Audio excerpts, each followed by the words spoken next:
When you are young, you think you are immortal. Time teaches you a different lesson. In the autumn of 1824, I was a young man. My name is Samuel Palmer.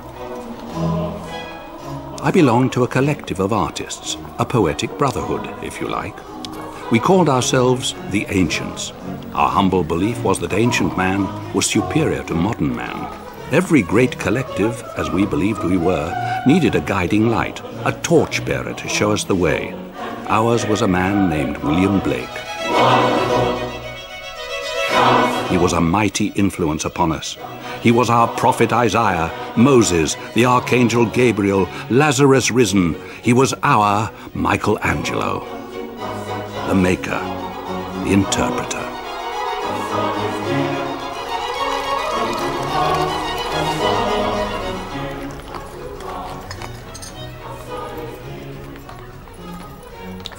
Lovely tea, Kate. Now, I've always thought of tea as a very English drink. If it rains, you drink tea to cheer yourself up. And if the sun is out, you drink tea to refresh yourself.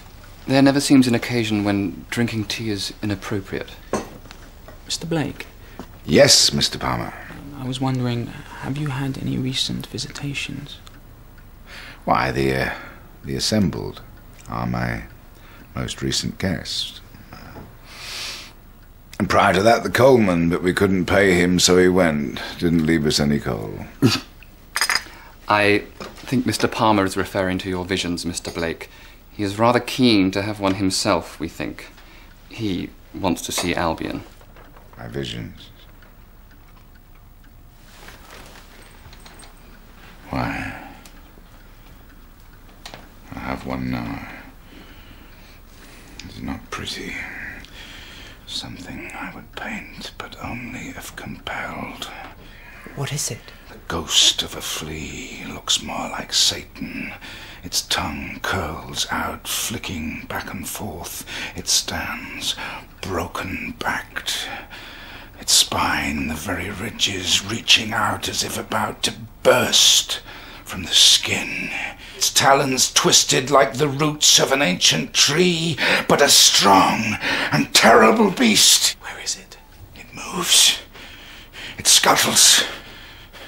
It settles. Why do you stare at me? It is upon you. Get it off me!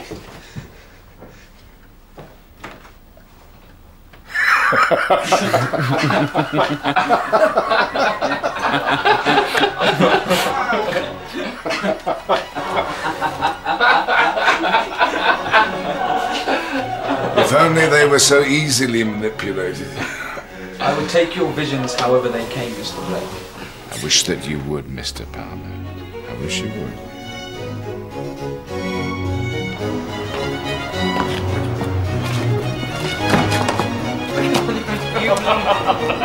You believe...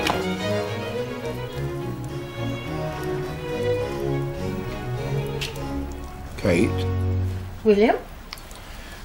what do you think these are? Trees. Yes, but more than that. Are they trees rooted powerfully into the very soul of the earth? I would say so, yes. And the men? What of them? Are they rooted into the earth also? Very firmly rooted. Then that is good.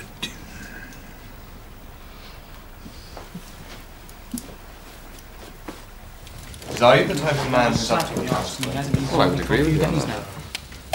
I accompanied Mr. Blake to an exhibition at the Royal Academy. Now, if you'd seen the way the people looked at him, I mean, the dandies, the phonies. Oh, I didn't know you were there, Richmond. They all turned their noses up, but wanting to be seen admiring the right painting. I thought to myself, how little you know who is among you. I mean, Blake... Gentlemen, Most welcome. may I introduce you to my good friend, Mr. Calvert? Mr. Calvert, might I introduce you to assorted riffraff? Mr. Finch, Mr. Palmer, and Mr. Richmond. So you're the Navy man. Mr. Richmond, sing Mr. Calvert a sea shanty. It's all right, I've been long off the boat. Oh, tip us a stave.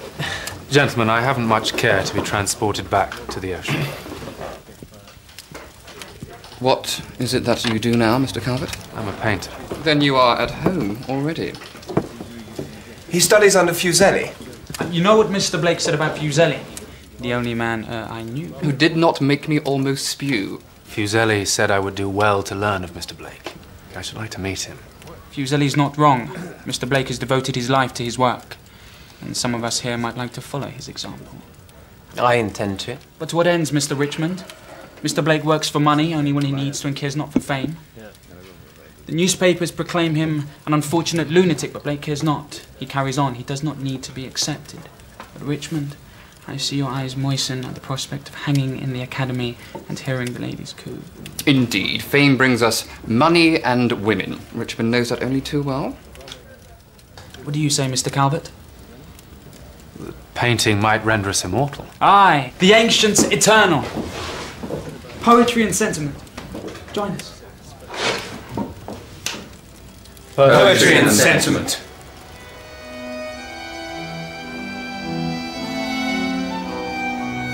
As we travel onwards into eternity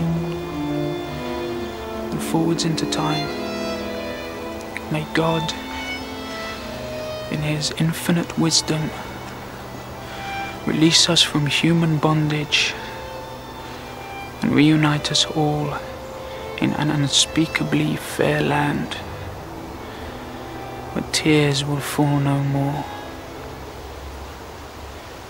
Hic tamen hanc mecum poteras requiscere noctem etiam suba.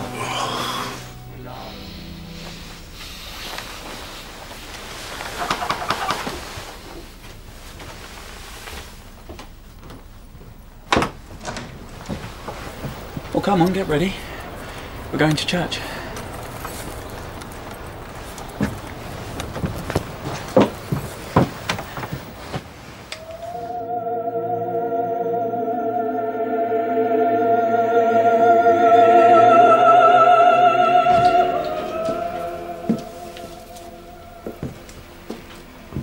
Observe Michelangelo at work. Boys, most welcome.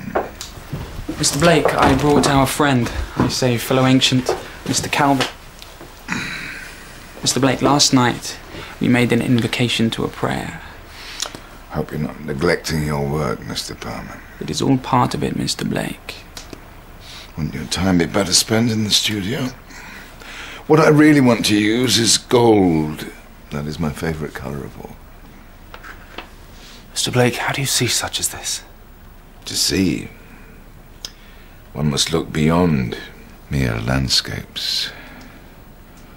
Look long and hard and continually observe as with a child's eyes, so that you go further, transgress to a place unfamiliar.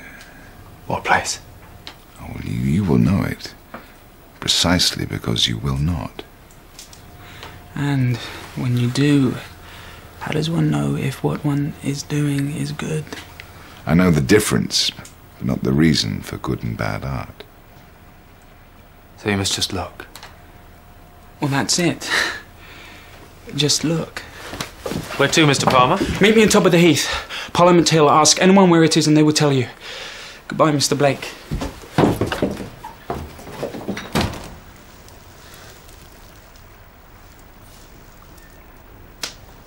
Mr. Palmer tells me you have visions, Mr. Blake. Mr. Palmer is a considerable artist, yet I fear he does not fully understand. Mr. Blake, what are they? The vision? Spirits? Souls that walk the earth. Mr. Blake, forgive my presumption. I once was sitting just in a garden, no more than that. And all of a sudden I felt someone sit next to me.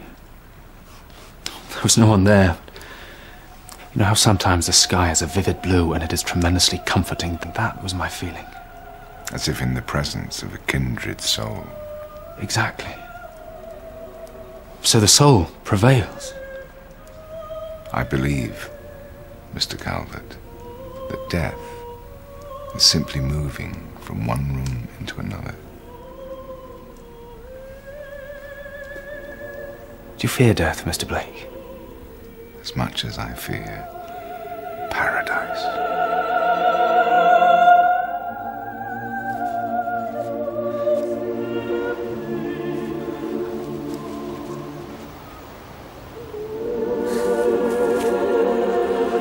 Long and hard at the landscape, and continually, and then look beyond.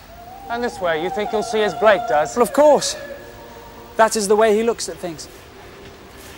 Mr. Blake has visions. And why should I not? I fear Mr. Blake is not the same as you or I.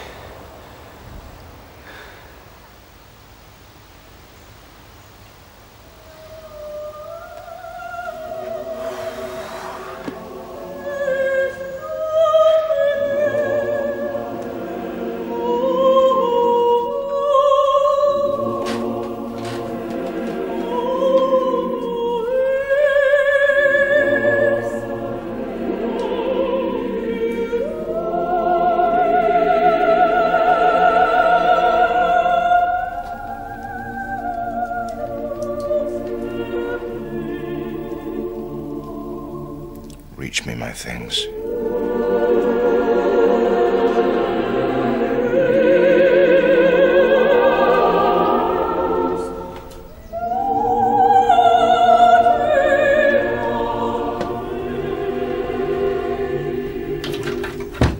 Mr. Palmer, your presence is requested for a night of wine appreciation and song. Gentlemen, our belief that modern man is inferior to ancient man may certainly come under some scrutiny. And did Mr. Blake achieve finesse by wine appreciation? Was it not Mr. Blake that said the road of excess leads to the palace of wisdom? It is the wrong sort of excess you refer to. Oh. You won't be joining us then. If you change your mind, Mr. Palmer, we shall be at the George.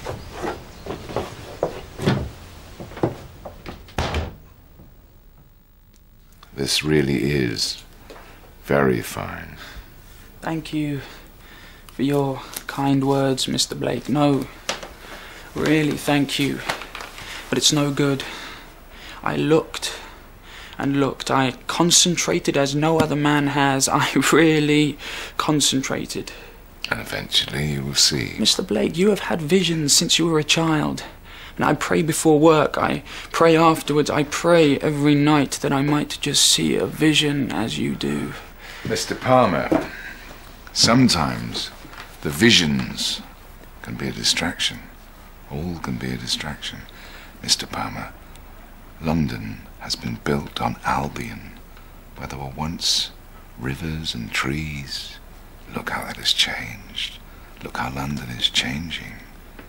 I read that there are nearly 1 million of us in the city now. Mr. Blake, I will look to God for release from these distractions. You would do well to do that, Mr. Palmer. Now I must look to my work. I received my commission. That is wonderful news. Kate is happy. They are woodcuts of Virgil's Pastoral. A poet illustrating another man's poems. Something of a living, Mr. Palmer. How they have the temerity to suggest. I shall not have it, Mr. Blake. It is your poems that need to be recognised. I mean, does it not gall you? I want for nothing, Mr. Palmer. I'm quite happy. Yes. Fairly well, Mr. Palmer. Farewell and adieu to you fair Spanish ladies. Farewell and adieu. Hail the conquering hero. Well, take a seat, Mr. Palmer. Tonight, we plunder and stalk. Tonight, the ancients walk the spiritual plane. Mr. Finch, don't you have your book to finish?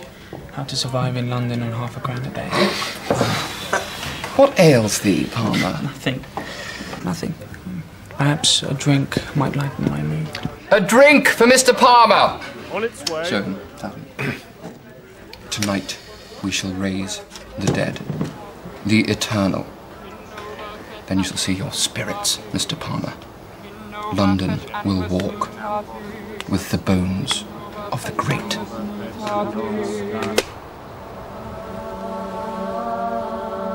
Arise! Rise! hordes of the eternal, arise! There's someone there. Join us! Did I not say? Did I not say you would see your spirits? Ghouls! Seize them! Who were they? What was it? Grave robbers!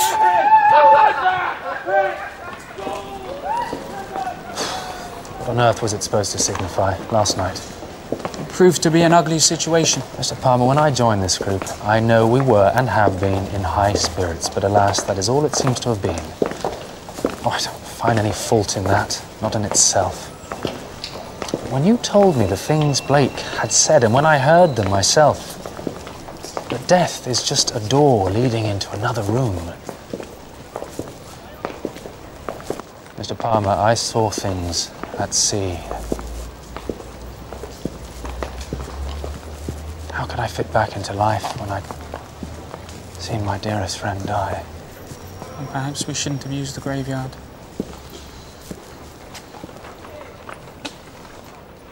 Mr. Palmer, did you hear what I said? I watched my closest friend die, by my side, the life drain out of him. And I couldn't make any sense of that, Mr. Palmer. But the ancients... I thought here are others who wish to make sense of such things, and now I have to think again. What happened to poetic sentiment? I implore you, Mr. Blake. I understand you, Mr. Palmer, but I'm sure you do without me. I'm working on my commission. Now, these are truly magnificent. There is no doubt about that. I shall buy one from you. Several. The ancients shall subscribe. I must stay with this, concentrate my energy like the sun's rays through a magnifying glass onto a leaf until it bursts into flame. I beseech you, Mr. Blake. The men, they lack discipline. The sun's rays, there aren't any rays to even focus. Just a few words. You think it would help? I recently had the privilege of seeing Mr. Blake's current work in progress. A series of woodcuts, the first Mr. Blake has undertaken.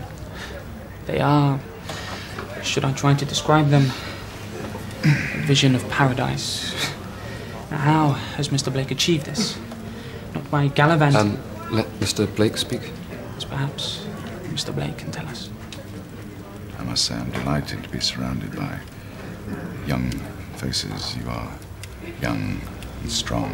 Gentlemen, may I suggest to you that you remain young and strong for the rest of your life.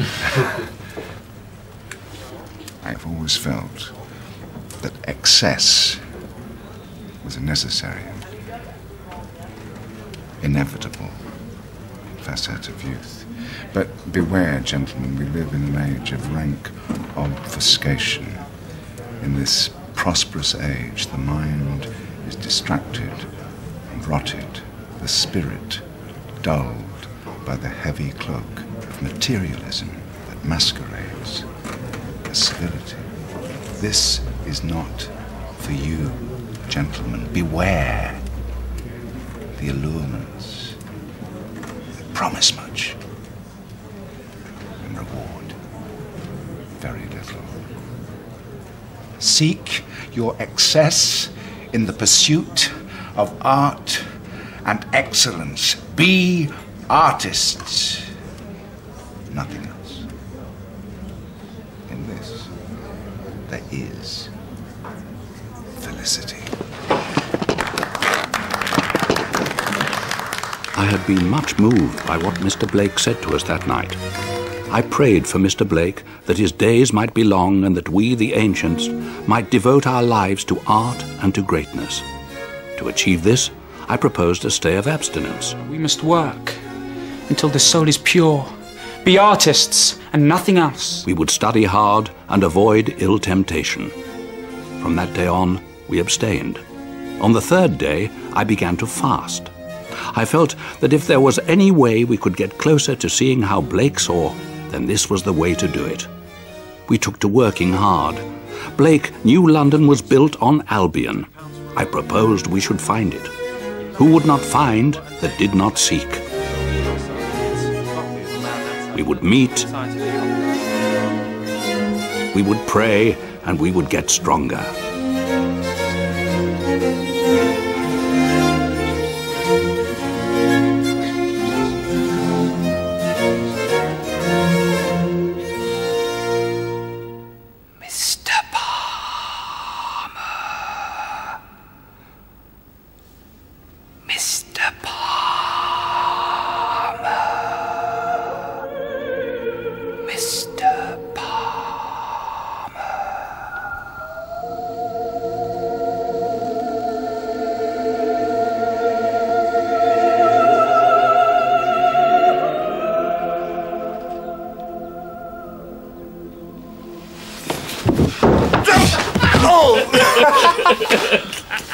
You damned fools!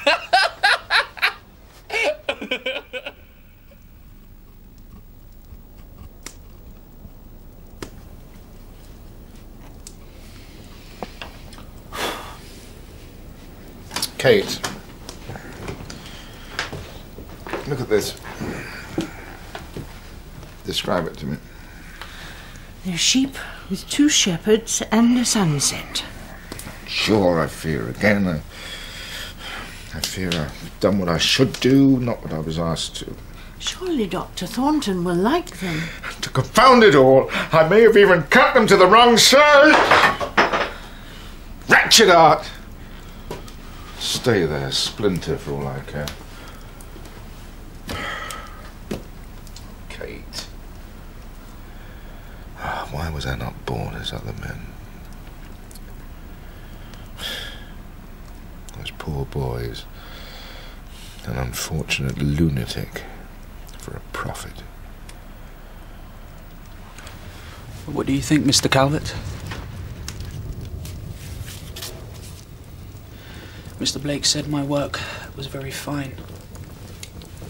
It's not your usual style. Well, of course not. You don't like it? No, it's not that.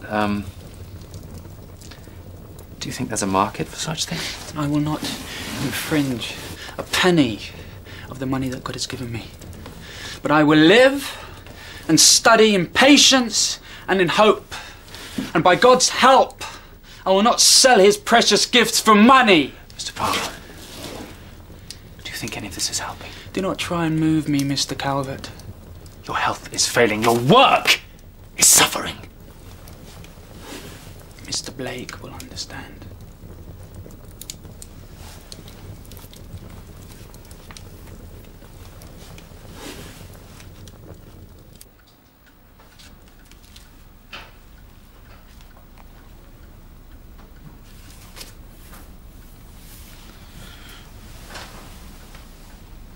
Forgive me, Mr. Palmer.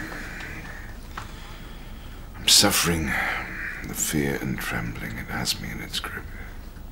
I care not for the fear and the trembling. You do not? That's good. I've worked outside of my commission. Puts me out of joint. To hell with the commissioners. And if they knew any better, they'd do it themselves. But these are too good for them. I sense them laughing at my every move. Mr. Blake, am I laughing? Are the ancients laughing? Mr. Blake, you have shown me things I would never have seen. And Mr. Blake, who cares what these damned snarers think? Now damn the commissioners, send them to hell! I have to live, Mr. Palmer. I have to work. Mr. Blake, now if you could show me how to see, then maybe I might rise above mere representation that everyone knows and expects, everything numbered and coloured as it should be, such as this. Mr. Palmer, please. Mr. Blake, show me. You want that I should show you?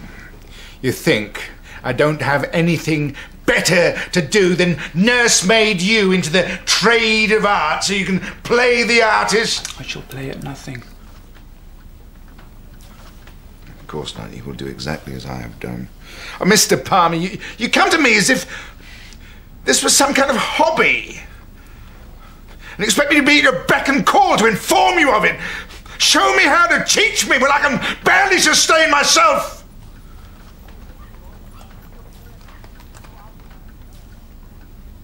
Can't you let me get on, Mr. Palmer? Can't you let me breathe for a moment, please? I'm not your valet. All I asked for. It may not seem as much to you, but I am weary.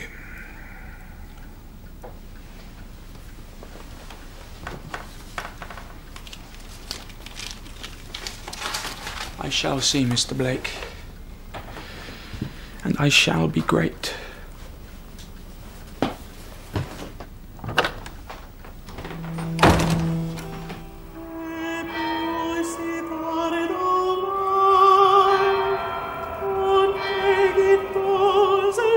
Ahoy there, shipmate. Well, grab a chair and order yourself a rum. I'm looking for Palmer. Oh, let me see. Try any church, Blake's backyard, or did he move to Albion? How long have you known him? And yet you encourage him in religious mania, his devotion to Blake. Is he not his own man, Mr. Finch? He's young, and he is sending himself half mad. Then help me look for him. Let's put an end to this.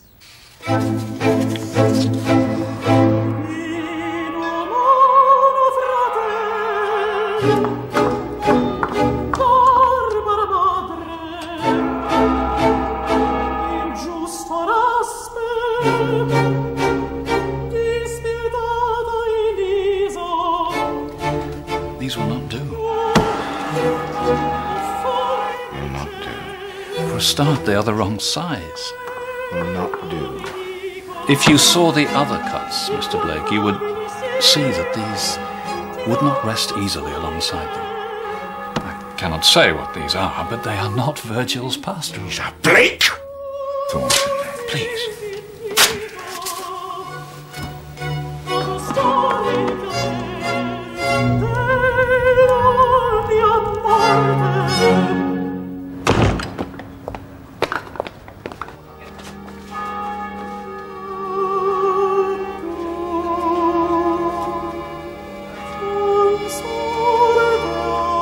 I had failed to see as Blake did.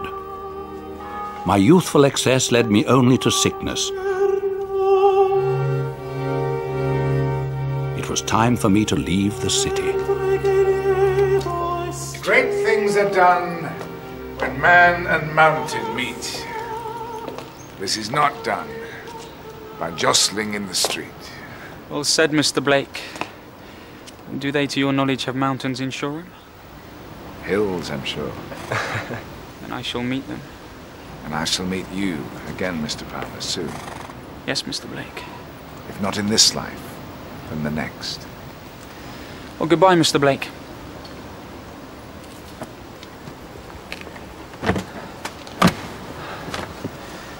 Gentlemen, I hope for a reunion in an unspeakably fair land. Driver.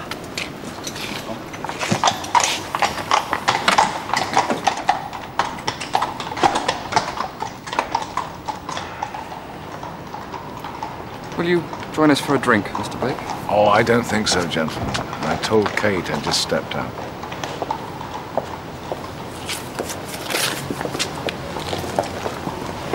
Before you go, Mr. Blake, I have something for you. My dear boy, what is it? Gold. Brought me gold, and I am rich. A sort. Chrysaic. Use it in your paintings. And it will appear as gold. Shine just as brightly. And that is good. As I left London that day, I left behind the Blake who had influenced me so greatly. Blake once said, "You must create a system or be enslaved by another man's." He had spent a lifetime creating his world, his Albion, to render himself immortal. In my youth, I thought I could be part of that. In time, I saw things differently.